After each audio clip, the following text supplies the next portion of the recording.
Hi, everybody. Dan Illman, Mike Beer, the DRFBets race of the day for Wednesday, July the 31st, race number 6 at Del Mar. It is the California Thoroughbred Breeders Association Stakes, the CTBA, going 5.5 furlongs for 2-year-old Calbred or sired fillies. Nice card at Del Mar on Wednesday.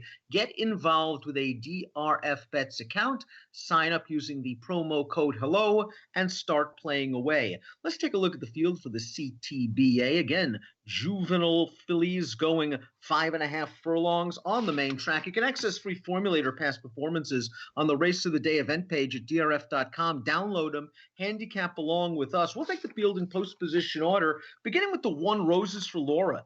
Debut winner at Santa Anita, going 4.5 furlongs for trainer Gary Sherlock. Showed a little bit of professionalism that day, then was just run off of her feet by Bulletproof One, and she's got to face that rival yet again here. Yeah, she does. I liked her debut quite a bit, actually. Just if only because she didn't make the lead in there. She sort of chased inside and came through along the rail to prevail at the end. I liked that performance. She didn't really have any chance at all with Bulletproof One last time, wide in that race, racing on. She did well to get second, but it was not close. We'll see how much closer she can make it this time. Well, let's take a look at Bulletproof One. 2 starts, 2 wins, combined margin of victory, 17.25 lengths. Looks like she's been privately purchased, sent to a top trainer in Peter Miller, who is seemingly winning everything at Del Mar. We throw up the Timeform US pace projector. Bulletproof One expected to be among the early pace setters in here. She is certainly the speed nearest the rail. What can you say? She's been dominant thus far, and Miller and Arroyo, you go back a couple of years, they were doing very, very well at Del Mar. Yeah, I think this is a very dangerous horse in this race just because she's so fast early. 2 blowout wins. Miller off the private purchase. This is a very, very scary horse in this race. Trainer Brian Coroner's got a couple of debut winners stepping up, and we'll start with the number 3, None of Your Biz, a pace-pressing winner of her career debut. I like the Fed Bizes, especially as they start their careers off. This filly did some good things. She was a little bit slow. I mean, that pace was not fast at all for a 5-furlong race at Santa Anita, and I'm a little bit concerned that with a horse like Bulletproof One in here, she might be run off her feet early. Yeah, that's the real question with her. Can she keep up with a faster pace? Because it's got to be faster than it was first time out. She looked good winning that race, though. Just sitting up there in hand the entire way. She won that race very easily at the end. I think there might be a little bit of an upside with this horse, though. I think she's going to run better this time. The 4 is Bella Ranella. This is a maiden returning in only 2 weeks' time. Off the board last time out, although that trip I don't really think worked out for her down towards the inside after breaking from the rail. She really needs, though, a hot and heavy pace setup, I think, to do her best. She needs a confluence of events to happen. She has to get better. Some others have to regress, and she needs the right setup and trip. It'll be interesting to see if she can take a step forward in here. Her debut, she was just so green early in that race, just could not keep up. But once she figured it out, it felt like it took her to about the 8th pole to figure it out. And she really started running at the end of that race. You know, last time she did have some traffic. She did have to steady early in that race. She was never a real factor at the end. I think there's a chance she could run better than that, though. Let's give the 5 Wise Rachel some credit for her debut. When was the last time you saw an English Channel win the debut going 5 furlongs on the dirt? That's why she paid $32, I'm sure. But she did it in fairly professional fashion, winding them down from the outside.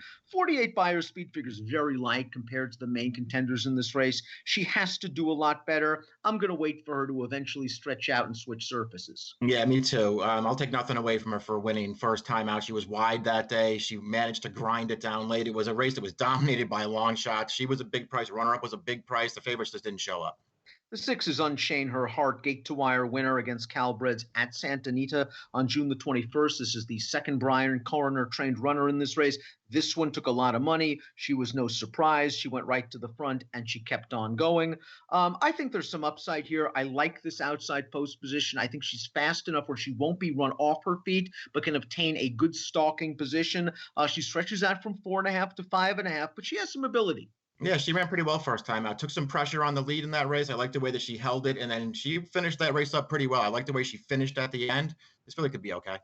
Historically, Mike Harrington does very, very well with young horses, 2-year-old. They used to run those 2 furlong races at Yeah. Santa Anita, and he would dominate those. It was a bit of a surprise that Cholula Lips paid 21-1 in her career debut. Wasn't the greatest field in the world, but boy, she backed that effort up against open stakes foes at Churchill Downs, where she pressed a long shot for the first 3 furlongs, took over the lead, and then the 1-5 shot ran her down late, but she was trying all the way down to the wire.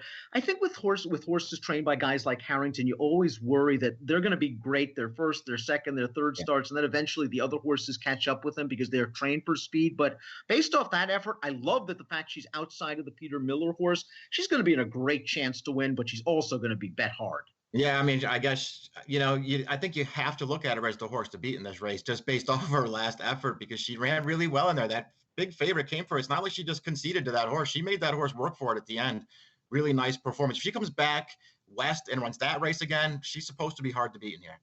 Doug O'Neill has Wesley Ward-esque type numbers with 4.5 furlong debut runners at Santa Anita during their spring meet with 2-year-olds. And Akai surprisingly paid $12. She showed good speed that day. I don't think she beat the strongest field in the world, however. And again, this is just a situation where look at those fractions for a 4.5 furlong race. They weren't exactly blazing. Isn't this horse just going to get run off her feet early? Yeah, I mean, we'll see what happens. I see a lot of those slower fractions at Santa Anita now. I wonder, you have to feel like there's something going on there. Either way, I liked this filly's debut visually. I thought that she ran well. She looked quick to me. She turned away a lot of pressure and got clear at the end. I really thought she ran well first time out. It doesn't mean that I love her in this race, Dan, but I'm not so sure that she can't go with these horses. Let's take a look at our top selections for the California Thoroughbred Breeders Association Stakes. You like the 3, None of Your Biz. Very professional and confident debut win. And I like the fact that she was back on the track 2 weeks later. She's been working steadily and sometimes in 5-furlong fashion for this. I think she's really going to improve from a buyer standpoint. I do too. I just think she's going to run better in here. I like the fact that she didn't, seem like a speedball in that race. She kept up with the pace, but she wasn't flying. I feel like she can sit a little bit if she has to in here. So I put her on top of the 7 and the 8. I think Cholula Lips right now just is too precocious for him. And I think she's happy. They're happy she's breaking outside of Bulletproof 1. Maybe they get involved in a speed duel. It sets things up for somebody else. I think she's going to sit off Bulletproof 1 and attack turning into the stretch. I think there's one more for Cholula Lips. I'll go 7-2, but I respect Mike's top selection, the 3. None of your biz. Play this nice race of the day with your DRFBets account. Sign up, use the promo code HELLO, and start playing Del Mar on Wednesday afternoon. Approximate post time for the CTBA is 4:30 Pacific. Good luck.